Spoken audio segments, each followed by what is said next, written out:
All right, what up, chat? We're back. So this one is called "The Dark Life After Rappers Fall Off." Shout out to Louaista. Like, comment, subscribe. Shout out to Lou.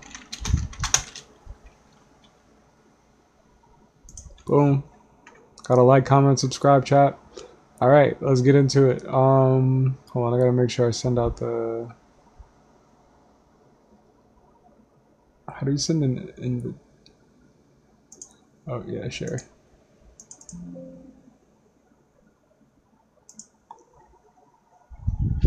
I gotta share the live. It's alright, they'll get in here. No, I don't want to start it without homie because he actually requested this video. So give me 1 second. I gotta make sure I share the live with him.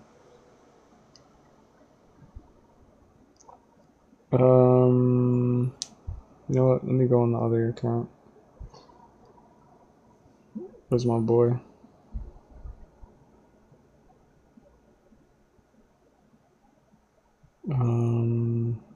Yeah, there we go.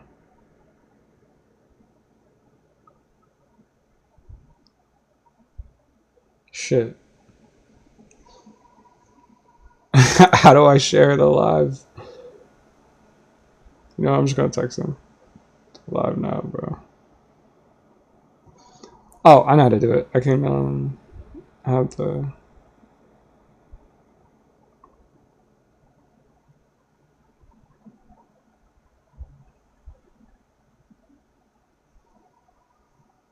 right.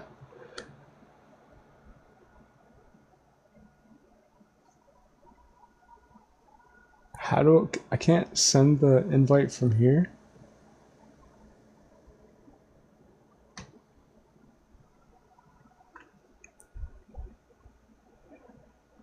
That's all good.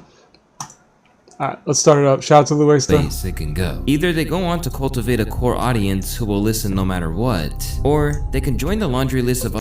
When rappers become famous, there's only two ways it can go. Either they go on to cultivate a core audience who will listen no matter what, or they can join the laundry list of other artists who experienced what many would consider a fall off. Whether it's poor first week sales cause your last album flopped, a crowd not chanting a single word to your songs at a concert, or cause you had false allegations pinned against you, a fall off can come in many shapes and sizes. But what happens after the spotlight gets taken from them? Do they lose their mind, start scamming their audience, or embarrass themselves for views online? Well, the answer is all of the above plus more, and it's tough for people who were once fans of them to watch as it all plays out. It's your boy Louaista, and this is the dark life after rappers fall off. But real quick, let me put you on to something that's actually been helping me eat good while staying on track lately. As someone who works from home, Factor has been so clutch for me. It's a prepared meal service that delivers fresh, never frozen meals straight to your door, ready to heat and eat in just 2 minutes. Their ingredients are fresh and way better than overpriced takeout you'd regret 10 minutes later. Personally, I've been running with their protein plus meals and grabbing the cold pressed juices. God damn it, Louaista. You got me. You got me with the commercial, Louaista. Yo, Wags, I didn't want to start the video without you. Thank God homie had a commercial in here. Because I was like, yo, you special requested this video, so I don't want to start it without you. But I'm glad that he put his commercial in it before anything actually started. So his commercial's about to be done in a second. So he said, gotta see it. Hell yeah. Yeah, and I literally just figured out how to send it to you too. Alright, so shout out to the homie Louaista, shout out to Wags, let's go. Obvious answers to just get a job. After all, that's what the vast majority of us do to pay the bills. However, there are dangers that come with attempting to have a role like that once your face has been plastered all over. And yo, just so you know, after every video is done, I just like cut it and like re-record a new one just so they're not all like layered on top of each other. So like I can literally just go back after this and then just go upload them one after another. And that way like it's not just one super long like 8 to 10 hour video that I gotta like go back in. So that's why I keep like stopping it and like going back and like going back on live, because like I already did like 4 or 5 of these videos today. So I just want to just make sure that they're in, like, you know, they're in order and it's all like clean.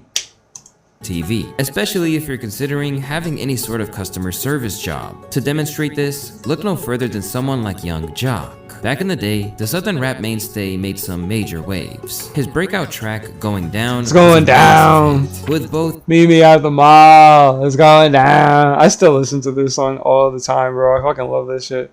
I feel bad though, cause it's like you never want to see your favorite artist fall off. Young Jock was cool, but when he had that like weird auntie fucking hair, I'm like, come on, gang. You're setting us back. with his debut album New Jock City and its 2007 follow-up Hustlenomics peaking at number 3 on the charts. In chasing his dreams, he reached the heights of fame and fortune, but along the way, he got a first-hand look at the darker side of the industry, and that's thanks to his ties with Bad Boy Records. Yeah, and these Diddy. two. In fact, he claims he saw some of the most heinous deeds firsthand. I was watching Puff. Nigga Puff was looking up there. He saw this white woman. It was bottles on bottles on bottles around her. It was lit. Puff jumped out. Me and Cassie sitting next to each other. My wife right here, Cassie right here. The nigga jumped off the bar, came over and said, yo, Cassie, tomorrow I want you to shave the side of your head. And I was like, what the fuck kind of request is that? Like, so when I'm like, what the fuck? So when I look up there, this white woman's side of her head was shaved, my nigga. So within like, Chat, just so you know, this is for entertainment purposes only. This is for entertainment purposes only.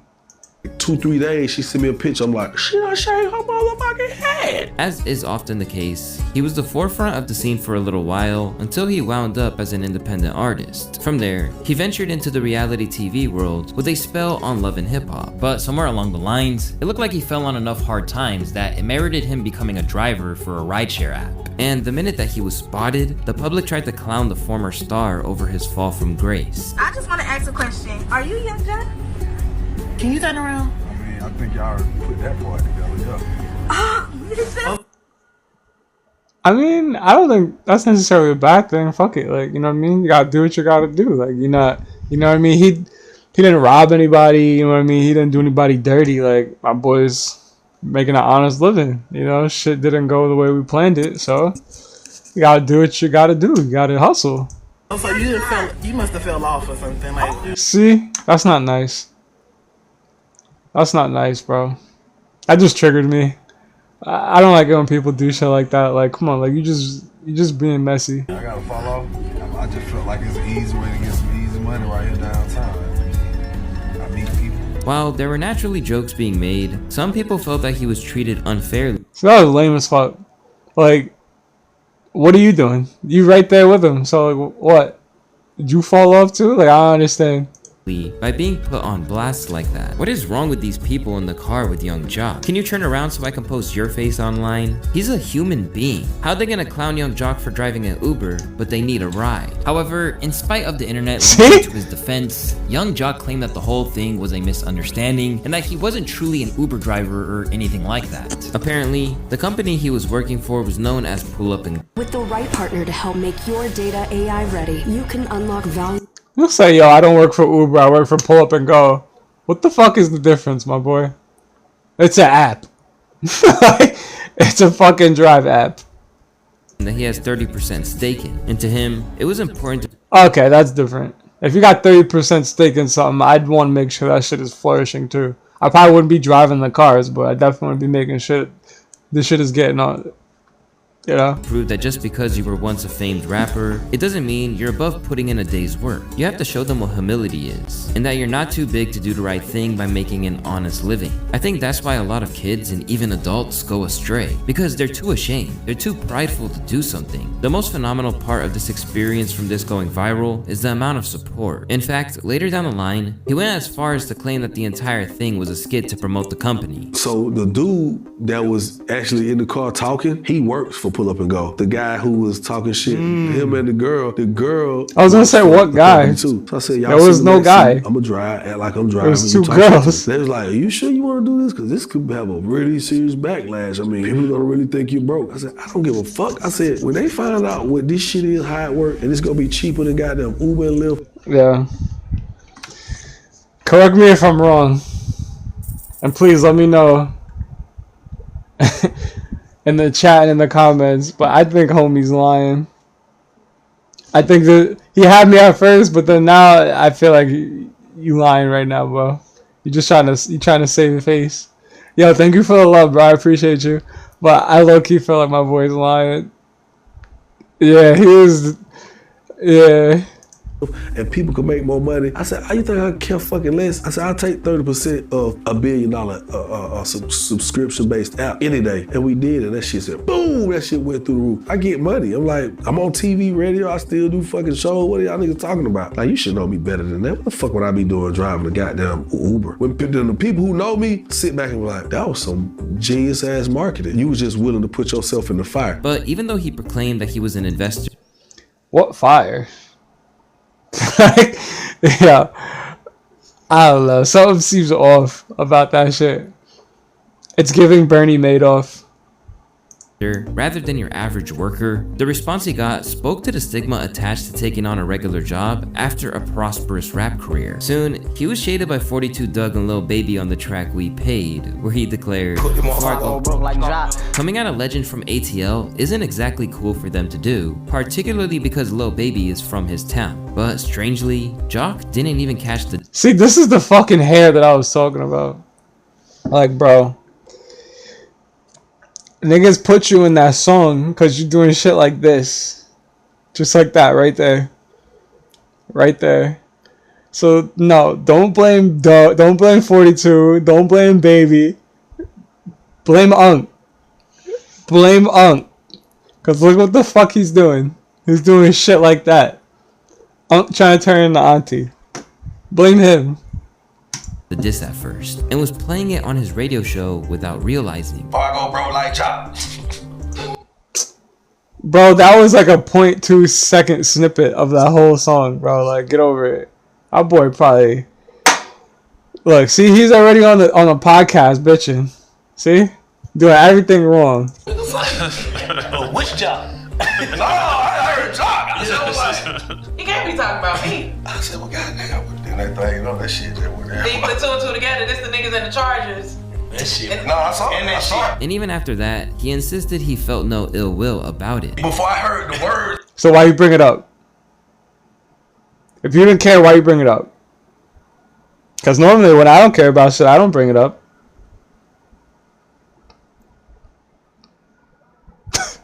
And all that part, I was just like, this shit, that nigga, come on, I love that little nigga. When I hear that shit, I was like, oh my God.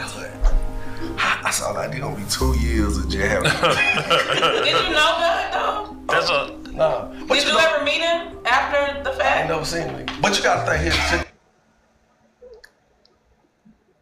This nigga is making old niggas look terrible, bro. Like, it makes sense though, cause like I just said, nigga was under Diddy, and it's giving under Diddy vibes. And like, I feel like the more that these dudes do these podcasts and shit, it's showing the true colors. You know what I'm saying? So, I just sit back and watch it. Like RZA said, homie, you just sit back and watch people play themselves, bro. So, that's why you on this right here. just check this out. That's why niggas making YouTube videos about you, blood. Coming off the radios, coming up, yeah, I wouldn't. Man, listen, man. Y'all edit the nigga up. Man, I don't give a fuck. That's home. I'm Oh my goodness. Look, he's so under Diddy, bro. They got the Ciroc bottles. Yo, bro, look at this. Look at the imagery that they're giving right now. And look, it shows. Cause look, he got the Ciroc bottles like they're fucking pillars, bro. Chat, this is for entertainment purposes only. My boy has the Ciroc bottles like they're fucking pillars, bro. And look, he's sitting between them. Hence, you under Diddy, bro. And you got gray hair now. So you... Wow. So talk about a 360 contract. That man is on like a fucking 900. Because he got gray hair. And they still got you promoting Ciroc. Huh. Interesting. Unless he owns a piece of it. If he owns a piece of it, that's one thing. But I don't think I ever heard or saw anything anywhere. I mean, they never said anything about Chamillionaire either. But he's also a tech guru. A lot of speculation here, chat. A lot of speculation, but again, this is for entertainment purposes only. I hear that shit at home every day. Whether or not he means it, Jock insists that he no longer wants to rap, and as he approaches his 50s, his mind is on other things. I do a lot of producing. Okay. It's kind of like I'm not as passionate about rapping. So Hold on. I know who might know. Does the rapper Young Jock own a piece of Ciroc? As far as I know, Young Jock doesn't own a stake in Ciroc. Ciroc is primarily associated with Diddy, Sean Combs, who has a significant partnership and marketing deal with the brand, while other celebrities have had endorsements or collaborations with various liquor brands. There's no widely known or documented ownership link between Young Jock and Ciroc.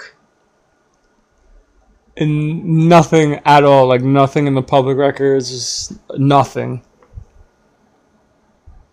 Yeah, pretty much nothing that's publicly documented. There's no record out there showing Young Jock having any ownership stake or official business involvement with Ciroc. If anything changes or pops up in the future, it'd be new info, but right now, it's all clear. This is for entertainment purposes only. it's not like I need to just get in here and just do something. Right. You still perform your hits for the check, but you ain't going to say I'm working on no album, EP, mixtape. Same old phone? Nah. Upgrade to... Makes you think. Really, really makes you think, chat. Curiouser and curiouser. It's not even necessarily that. It's just like being inspired to do that. Given everything else he's got going on, it's fair to say that their throwing on Jock's name for allegedly doing rideshare gigs didn't stick nearly as much as people expected it to. But for others, they just couldn't beat the allegations. Back in the mid-2000s, Roscoe Dash had some motion, with tracks I remember this guy. like No Hands, I only remember like a couple songs from him. alongside Waka Flocka, making him a notable name in the industry. But his solo major label project, 2010's Ready Set Go, failed to make the splash he hoped. And after that, his career was left to flounder due to what he believed to be label drama. Yo, what really happened? I was in a bad label situation. So I'm gonna say this just to set the record straight. Originally, when I went and did my deal, I did a management deal with Boom Man, right, from MMI at the time. He goes and gets me this deal, or tries to get me this deal with Def Jam. The situation with Travis Porter and whose record it is messed up the deal with Def Jam through Tony Neal. But you signed Boom Man on the management, but I didn't know it was a 360. See what I'm saying? So he really had me on the management and the artist side, the recording side too. But I didn't know that at the time. 18 years old. You know, when we get to the next situation with the furnishing company furnishing me the Interscope, he had already sold my contract. I think I was working on Can't Catch the Lambo at this time, or Demolition 2020. He sold my contract to that furnishing company and got out the way. He had already hit my publishing too. So it just created a bad situation. Damn. You can't even be mad at that because, like you said, you're 18, bro, and you're moving at the speed of light, so you don't know. And he's not really looking out for you like that, so it's like, yeah, God bless him, bro.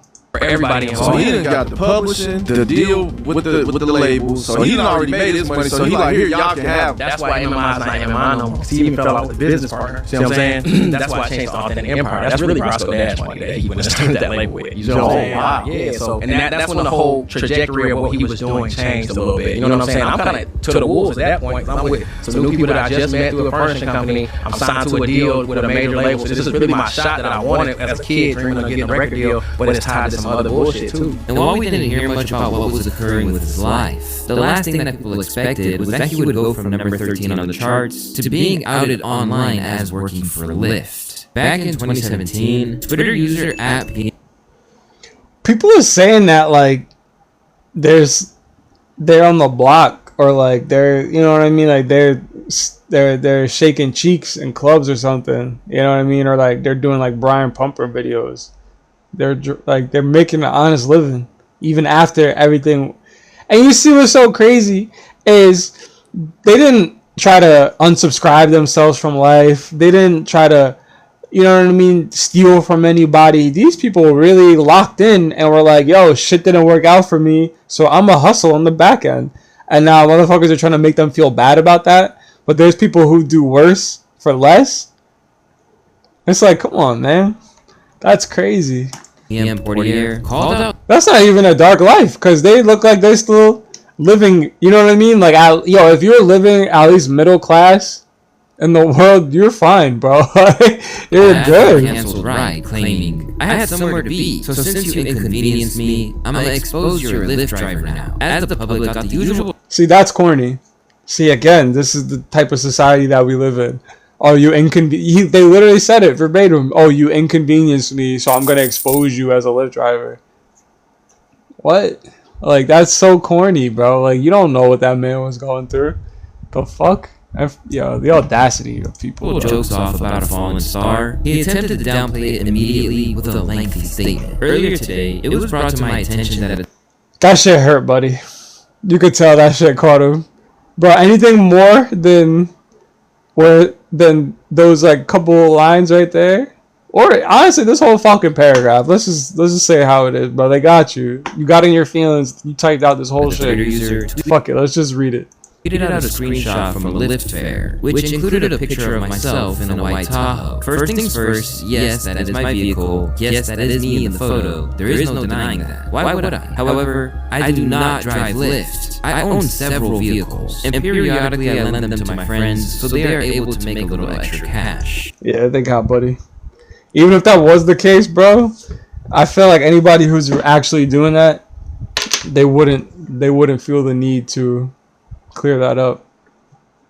But that's just me. I consider myself a successful entrepreneur. While talking to any successful businessman, they'll tell you the same thing. Creating multiple streams of income is the key to a long and very lucrative career financially. Billing himself as a successful businessman, Roscoe later doubled down and detailed exactly what was occurring. See? This is what I'm saying. Like, you had to throw on that fucking mink coat, your rings, your necklaces, your glass. Why, bro?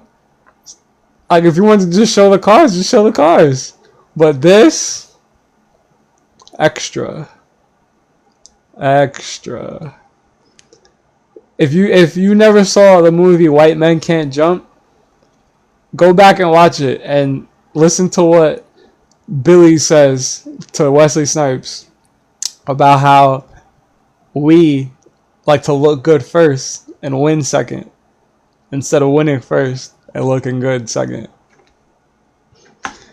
He wasn't wrong, bro. What y'all probably thinking? Box.g dropped a limited SMH, man.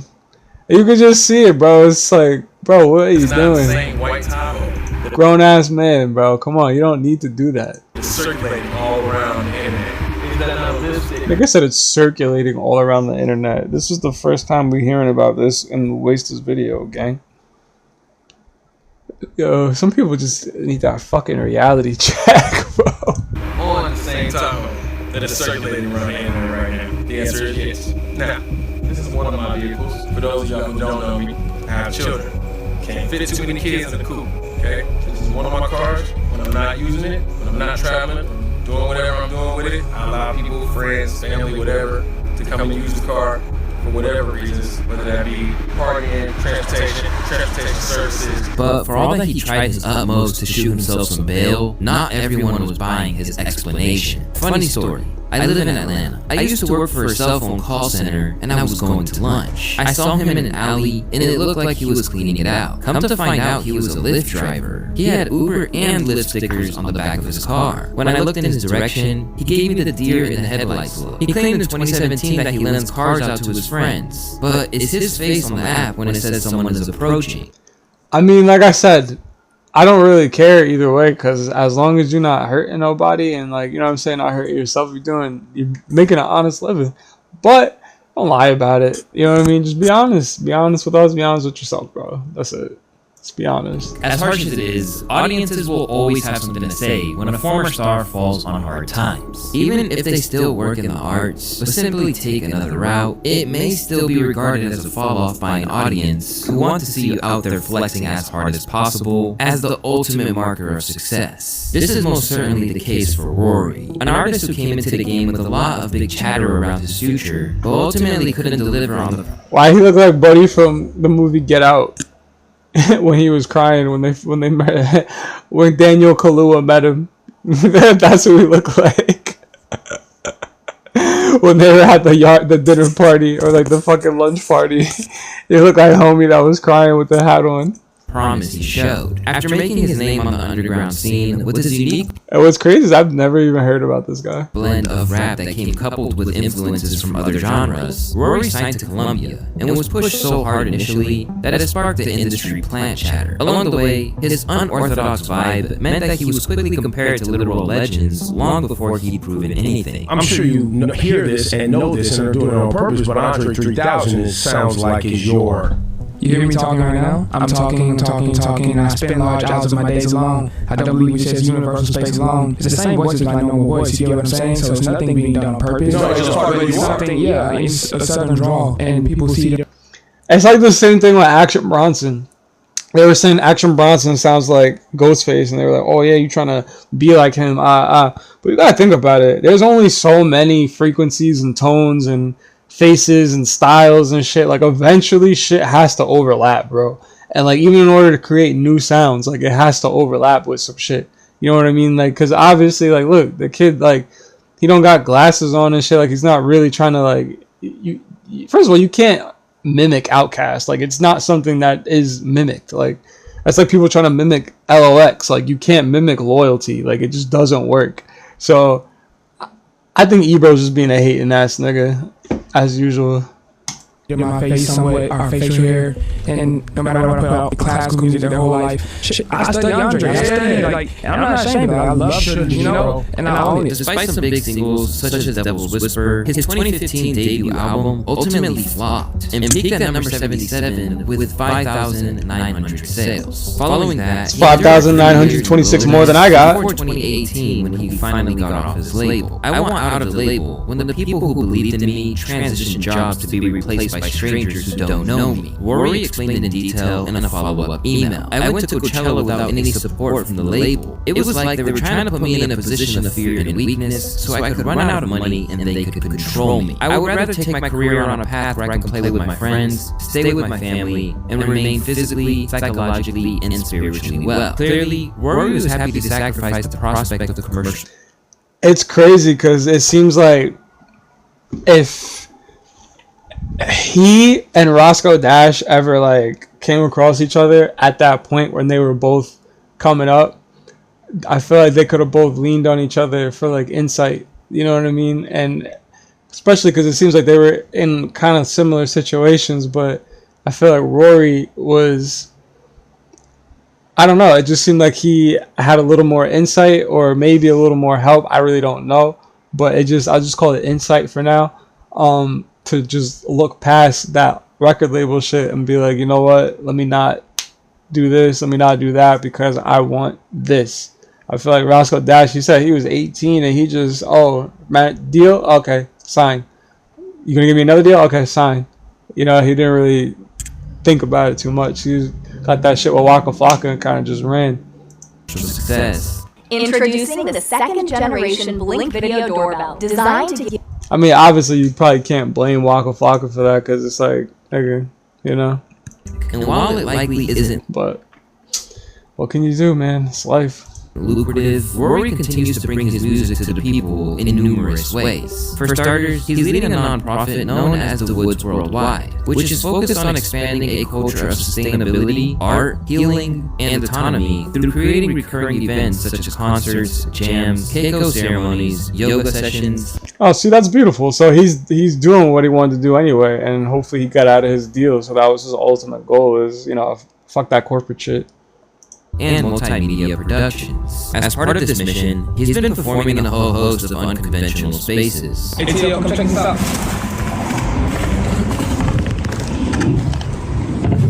7 to midnight, tonight.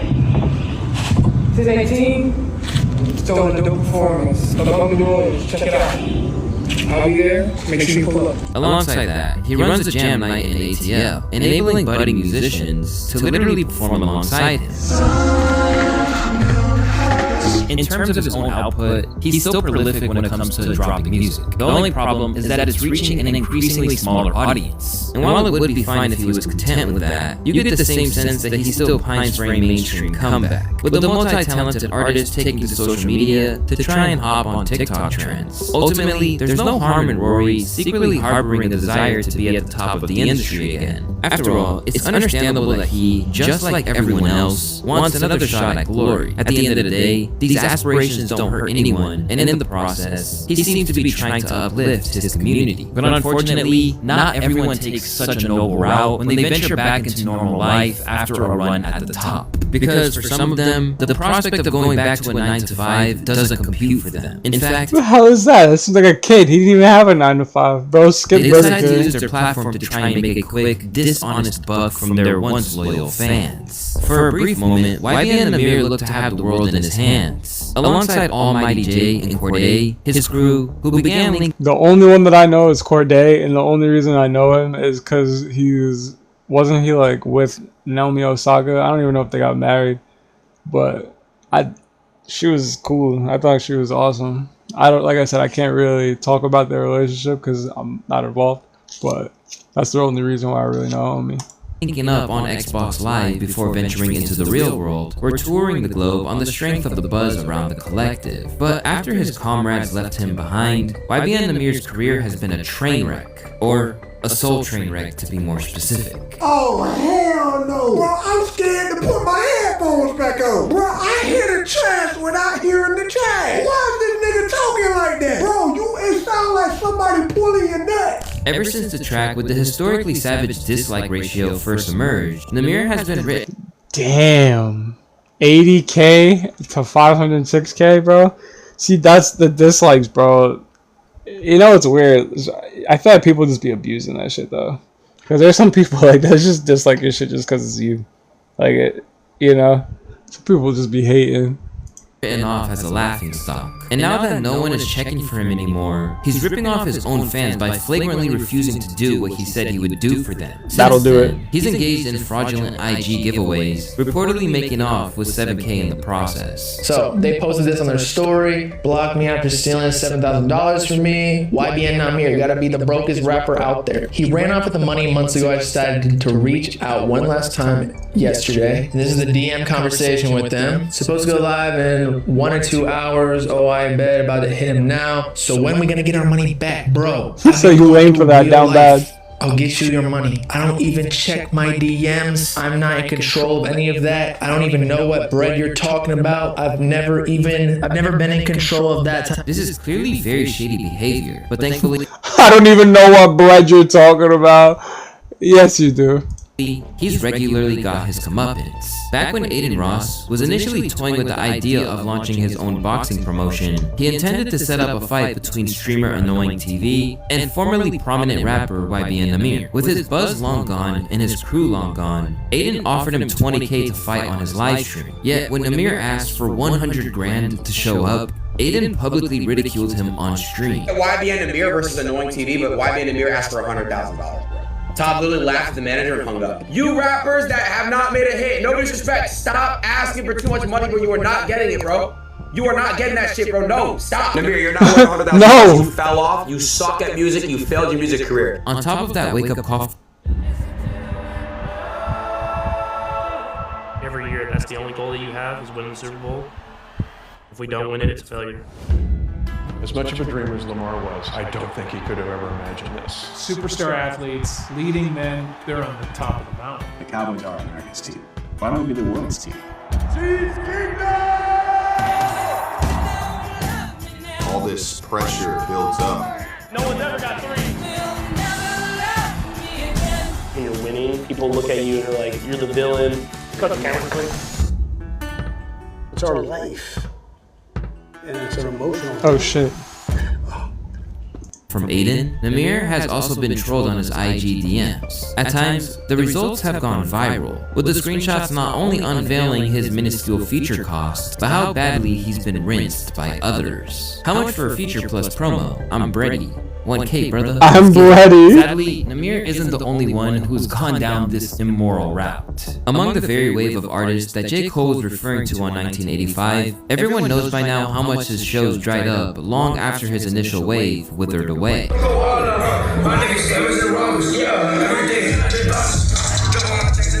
But much like Namir, he didn't let this deter him from trying to get money out of his unwitting audience. At one stage, he was setting up beat battles, which he charged $15 to enter. But according to those involved, it was just an elaborate scam. On his Instagram, he said that he got 650 beats, submissions, and went through all of them in 2 days, 5 hours each day. Even if each beat was 1 minute long, he wouldn't have enough time to listen to all those beats entirely. It should have been handled a bit differently if you're paying money to get it judged. All in all, they didn't organize this very well, and they surely Is this pre-recorded?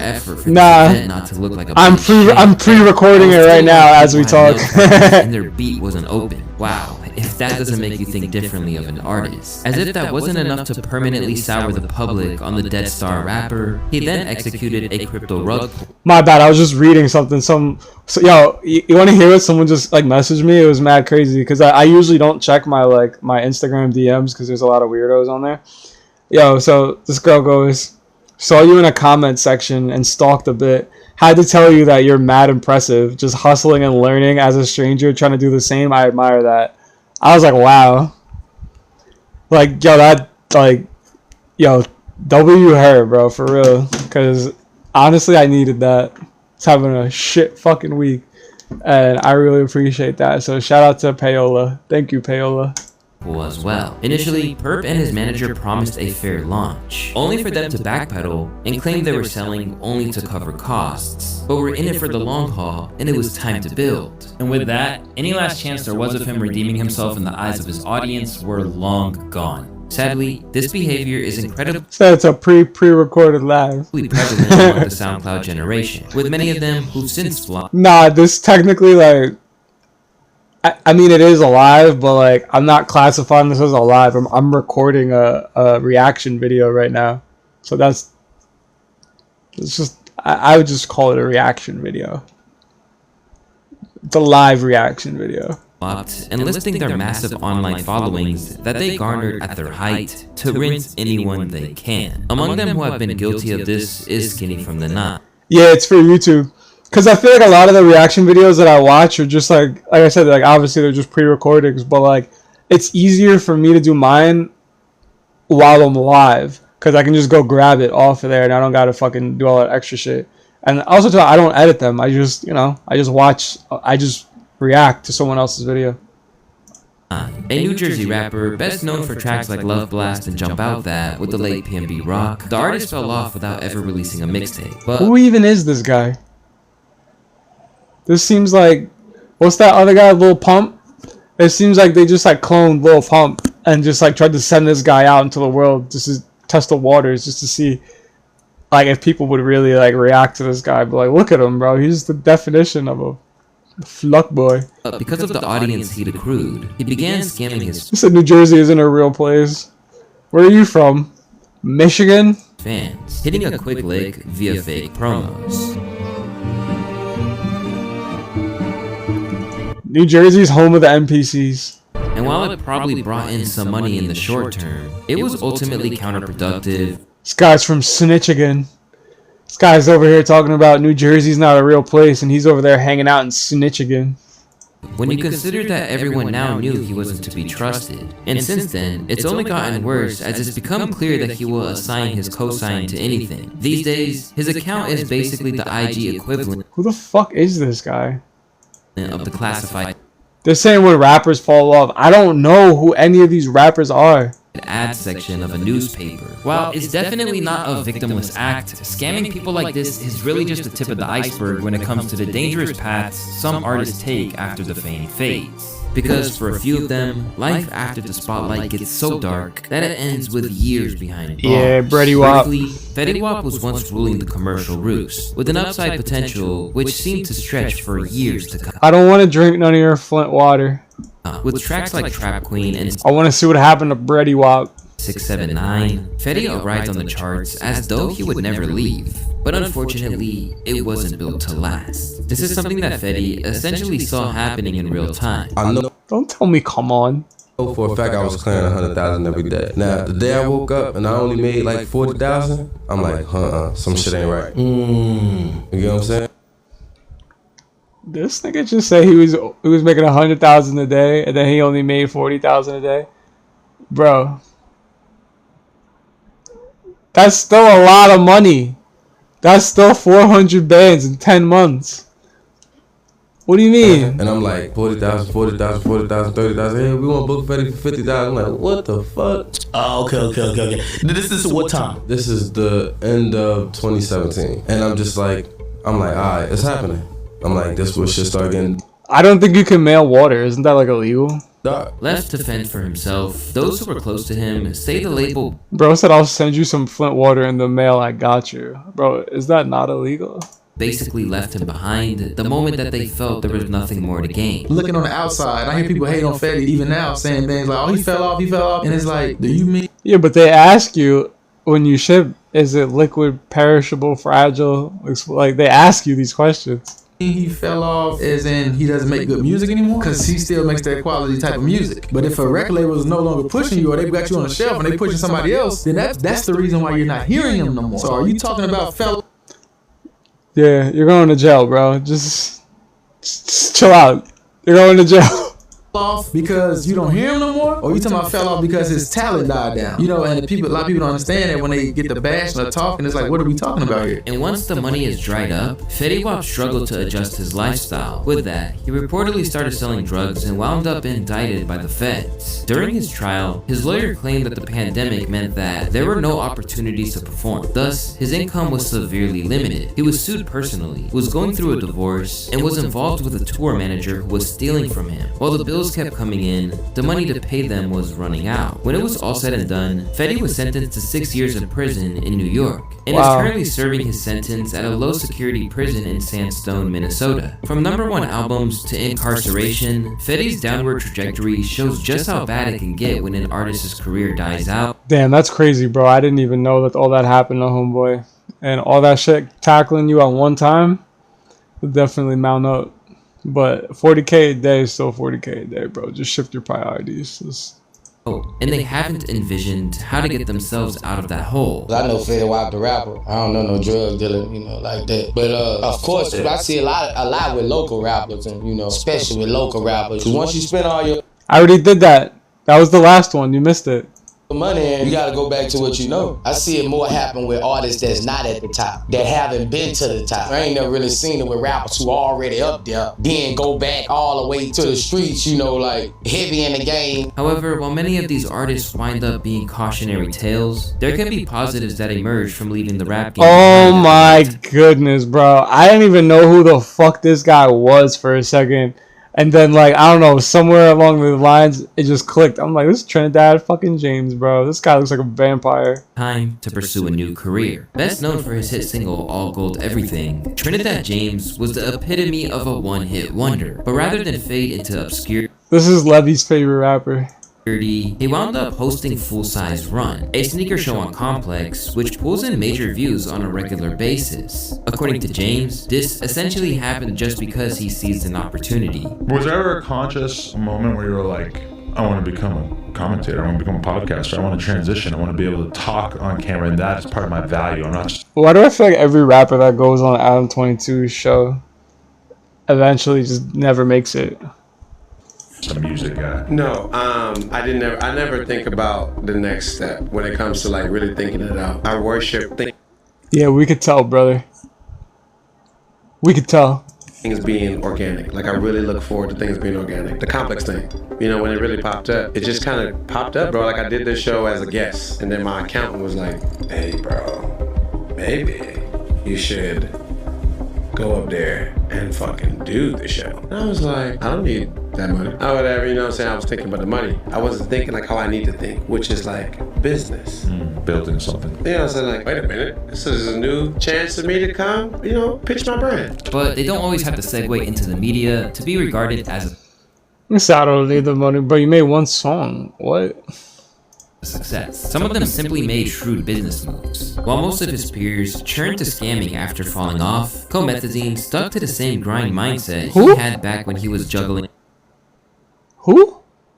a bunch of jobs before going all in on music. I used to make pizzas and shit. I used to work in the food court in the mall, and I was a mechanic. I was still putting out music, doing everything, going to party. See, he's smart, bro. And shit, chilling with motherfuckers, but I was just a mechanic, making money, making dough, making way more than other niggas was making, you feel me? Like, niggas had jobs, but niggas weren't mechanics, bro. Lost in a sea of similar artists, he admitted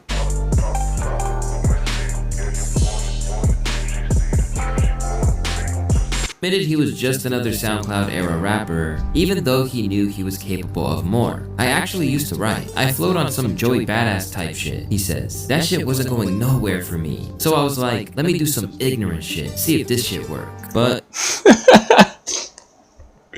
yo, facts, because people don't want to hear that. Like, respectfully, like, people don't like to listen to any, like, anything positive. It sucks. Like, I hate saying this, but they want to see the ignorant shit, bro. Like, for real. His whole career wasn't exactly built to last. For starters, his initial buzz came by accident. His song Bands got mistakenly swapped into the spot where YBN Amir's track was supposed to be, which led to an accidental #1 on SoundCloud. What happened was that an account known as SoundCloud had previously been hosting YBN Amir's viral single Bounce Out With That. After that track accumulated millions of plays and climbed to the top of the charts, the account took advantage of SoundCloud's option to substitute new audio files at any time. So following a quick swap, Comethazine's bands appeared to have millions of plays and sat atop SoundCloud's chart. However, wow, what the hell? How does that even happen, bro? You got lucky. People started to notice, and the song was taken down. After this happy mishap, Walk made him a fully fledged star, resulting in his biggest record ever. But he never truly took to the charts the way that people expected. And besides that, he had a combative relationship with fans, often warring with them in his DMs. Where the features at, bro? Why you do us like that, bro? A whole ass year for a mid-ass album with no features. Nah, you not a fan. I don't do features. Never have. Never will, bitch boy. Although treating your fans like that this guy's mad funny.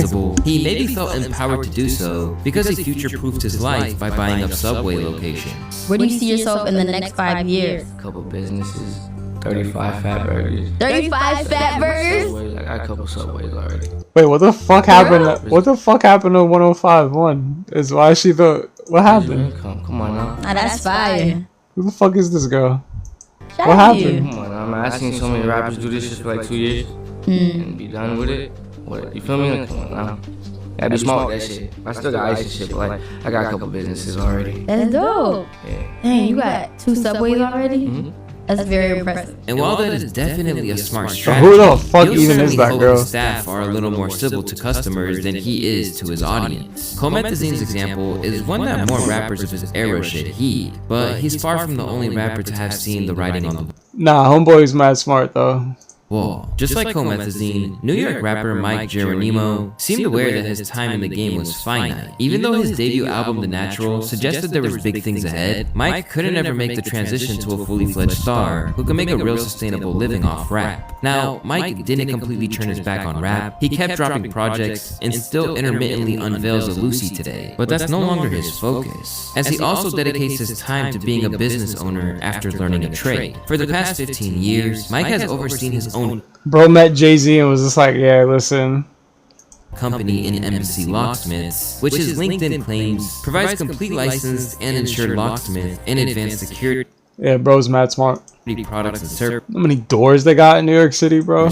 From simple cylinders to card readers, intercoms and buzzers, to video easy. and safes for both residential and commercial needs. When he initially suggested it, people couldn't comprehend his plan. But you can bet that a lot of his peers who ridiculed him for this plan now wish that they committed the time and energy that he did. They all thought I was crazy, but they couldn't see what I could see. And I always remembered the guy who taught me, telling me, he's like, take a look at that lock, take a look at that door. Ask yourself how many doors are in New York City. How many locksmiths clear $1 million before exit? Oh my God. And then to me, that was all I knew. When you're at the peak of the game, being a rapper is among the best jobs imaginable. But if this video proves anything, That was actually mad smart, bro. Like, being a locksmith and a mechanic, like, Damn. It's that it can be fleeting. So if you ever find yourself lucky enough to be making real money from music, make sure to stack some of it or invest it wisely. Because once the hype dies down, things can go left real quick. As always, I'll catch you guys in the next one. Peace. Shout out to Louaista for that video, bro. That was tight. But like I said, I don't think some of them fell off. I think like people just have this fucked up like conception of what reality actually is. Even if you hit like a certain level of fame, it's like just because you're famous doesn't mean you're rich. So like that's why I always say I'd rather be rich than famous, because famous just means people are in your fucking business. But either way, let me know in the comments, chat. Peace.